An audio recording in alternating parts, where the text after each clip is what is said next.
வணக்கம். டாக்டர் ஜெய Venkatesh, orthopaedic surgeon. ரீசெண்டாக ஒரு பேஷண்ட் வந்து டெலி கன்சல்டேஷன் பண்ணியிருந்தாங்க. இந்த யூடியூப்ல இந்த ஷோல்டர் டிஸ்லொகேஷன் சம்மந்தமான வீடியோ பார்த்துட்டு அவங்க ஒரு எக்ஸ்பர்ட் ஒப்பீனியனுக்காக ஒரு 2 இடத்துல ஒரு மாதிரி சொல்கிறாங்க. கோயம்புத்தூரில் 2 பெரிய ஹாஸ்பிட்டல்ஸு, இந்த ஆர்த்ரோஸ்கோப்பி இதெல்லாம் இருக்க மாதிரி ரொம்ப ஃபேமஸான ஹாஸ்பிட்டல்ஸ் 2 இடத்துல ஒரு ஒப்பீனியனுக்காக போயிருக்காரு. அவருக்கு என்னென்னா ஷோல்டர் டிஸ்லொகேஷன், பல தடவை மூட்டு விலகி இருக்கு. எம்ஆர்ஐ ஸ்கேன் எடுத்திருக்காங்க.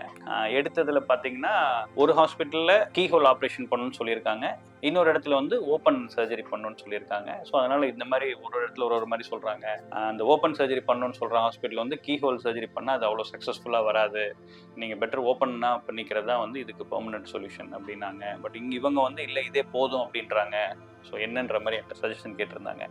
ஸோ இது வந்து டிசிஷன் மேக்கிங் சம்மந்தமாக இருக்கிற ஒரு ப்ராப்ளம். ரெக்கரண்ட் டிஸ்லொகேஷனுக்கு உங்களுக்கு சர்ஜரின்னு சொல்லியிருக்காங்க அப்படின்னா இந்த வீடியோ உங்களுக்கு யூஸ்ஃபுல்லாக இருக்கும். சர்ஜரி நீங்கள் பண்ணிக்க போகிறீங்க அப்படின்னா என்னென்னு பார்த்தீங்கன்னா, ஒருத்தருக்கு வந்து ஒரு 3-4 தடவைக்கு மேலே மூட்டு விலகிருச்சு, ஜவ்வு கிழிஞ்சிருக்கு அப்படின்னாலே வந்து அது பெர்மனெண்ட்டாக மாத்திரை மருந்தில் எக்ஸசைஸில் சரியாகாது, சர்ஜரி பண்ணால் தான் சரியாகும். இப்போ சர்ஜரியில் பார்த்தீங்கன்னா எவ்வளோ தூரம் எலும்பு வந்து தேஞ்சிருக்கு அப்படின்றத பார்ப்போம். ஒரு தடவை மூட்டு விலகி போயிட்டு வர்றப்போ என்ன ஆகும்னா எலும்பு வந்து கொஞ்சம் தேய்மானம் ஆயிடும். வெறும் ஜவ்வு மட்டும்தான் கிழிஞ்சிருக்குன்னா அது துளை போட்டு அந்த ஜவ்வை மட்டும் சரி பண்ணாலே அது பர்மனெண்ட்டாக சரியாயிடும். ஆனால் ஜவ்வு கிழிதலை தாண்டி போனே தேஞ்சிருக்கு அப்படின்னா அப்போ வந்து சில சமயம் போன் ரொம்ப தேஞ்சிருந்துச்சுன்னா ஜவ்வு மட்டும் சரி பண்ணால் பத்தாது. கொஞ்சம் ஓப்பன் ஆப்ரேஷன் மாதிரி பண்ணி வேற இடத்துல இருந்து எலும்பு எடுத்து அந்த தேஞ்ச எலும்புக்கு பதிலாக போனை ஃபிக்ஸ் பண்ணி சர்ஜரி பண்ணுற மாதிரி இருக்கும். உதாரணத்துக்கு பார்த்தீங்கன்னா, அந்த இப்போ இந்த சைஸ் தான் இருக்குன்னு வச்சுக்கோங்களேன். அந்த கிளீனாய்ட் போன் இப்போ இந்த இடத்துல இப்படி இருக்கிறது இவ்வளோ பெருசு இருக்குன்னு வச்சுக்கோங்களேன்.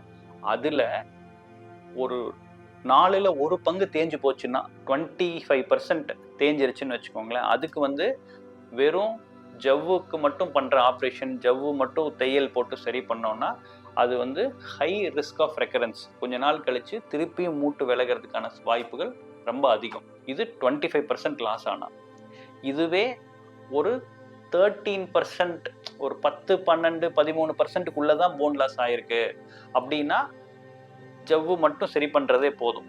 இப்போ இந்த ரெண்டுக்கும் நடுவில் இருக்காங்க பார்த்தீங்களா, சம்வேர் பிட்வீன் அந்த 13 to 25 அந்த மாதிரி இருக்கவங்களுக்கு தான் இது ஓப்பன் ஆப்ரேஷன் பண்ணணுமா இல்லை இந்த துளை போட்டு பண்ணால் போதுமான்னு வரும். இது வந்து இந்த கிரிட்டிக்கல் போன் லாஸ்னா 25க்கு மேலே. சப் கிரிட்டிக்கல் போன் லாஸ்னா தான் இந்த இது ஒரு 10க்கு 13க்கு மேலே 20-25க்குள்ள.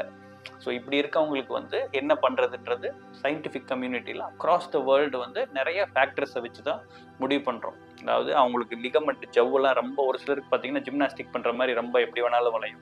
ஸோ அந்த மாதிரி இருக்கவங்களுக்குலாம் நம்ம எக்ஸ்ட்ரா ஸ்டெபிலிட்டி கொடுக்க வேண்டியது அவசியம். வெறும் ஜவ்வு மட்டும் நம்மனா அந்த ஜவ்வு ஸ்ட்ரெச்சபிளாக இருக்குது, கொலாஜன் டிஷ்யூ ஸ்ட்ராங்காக இல்லைன்னா பத்தாது. அவங்களுக்கு எக்ஸ்ட்ரா ஹோலாக பண்ணிடலாம். ஓப்பன் ஆப்ரேஷனுங்கிறது ஃபுல்லாக ஓப்பன் பண்ணி பக்கத்தில் இருக்கிற எலும்பு இங்கிருந்தோ இடுப்புல இருந்தோ எலும்பு எடுத்து வச்சு பண்ணுற லட்டார்ஜெட் ப்ரொசீஜர் அல்லது ஓப்பன் போன் பிளாக் ப்ரொசீஜர்.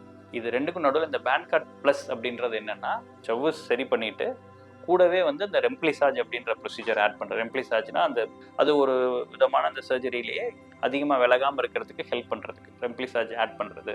இல்லைன்னா டிஐஎஸ் ப்ரொசீஜர்னு சொல்லிட்டு டைனமிக் ஆன்டீரியர் ஸ்லிங், பக்கத்தில் இருக்க அந்த பைசப்ஸ் டெண்டான ஒரு பார்ட் ஆஃப் பைசப்ஸ் டெண்டானையே கிளீனாய்டில் வந்து ஆட் பண்ணி சர்ஜரி பண்ணுறது.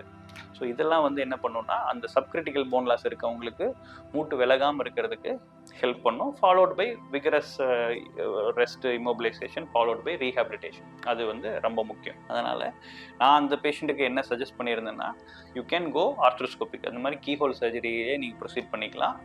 ப்ரொவைடட் இந்த மாதிரி பேன்கார்ட் ப்ளஸ் ப்ரொசீஜர்ஸும் சேர்ந்து பண்ணாங்கன்னா ரெம்ப்ளிசாஜோ இல்லை அந்த டைனமிக் ஆன்டீரியர் ஸ்லிங் மாதிரி ப்ரொசீஜர்ஸு அது கூடவே ஆர்த்ரோஸ்கோபிக்காக பண்ணுறப்ப உங்களுக்கு அதே மாதிரி மற்றதும் கேட்டகரைஸ் பண்ணி பார்த்ததில் அவர் அவ்வளோ நாட் ஹை டிமாண்ட் இண்டிவிஜுவல், கொஞ்சம் ஏஜுமே வந்து லேட் 30ஸ்ல இருந்தார்.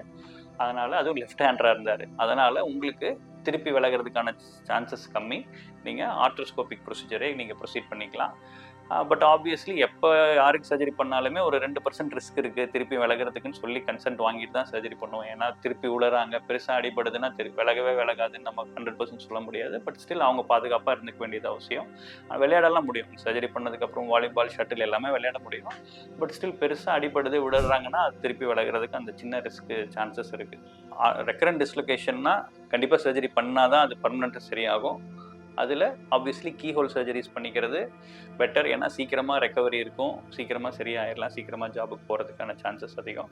ஓப்பன் ஆப்ரேஷன் தான் பண்ணணும்னு ஒரு சுச்சுவேஷன், உங்களுக்கு அந்த கிரிட்டிக்கல் போன் லாஸில் இருக்கீங்க, 20%க்கு மேலே போன் லாஸ் இருக்குது அப்படின்னா அப்போவும் சர்ஜரி பண்ணால் சரியாயிடும். என்ன கொஞ்சம் ரெக்கவரி லேட் ஆகும், கொஞ்சம் ஆப்ரேஷன் வந்து பெரிய சர்ஜரியாக இருக்கும்.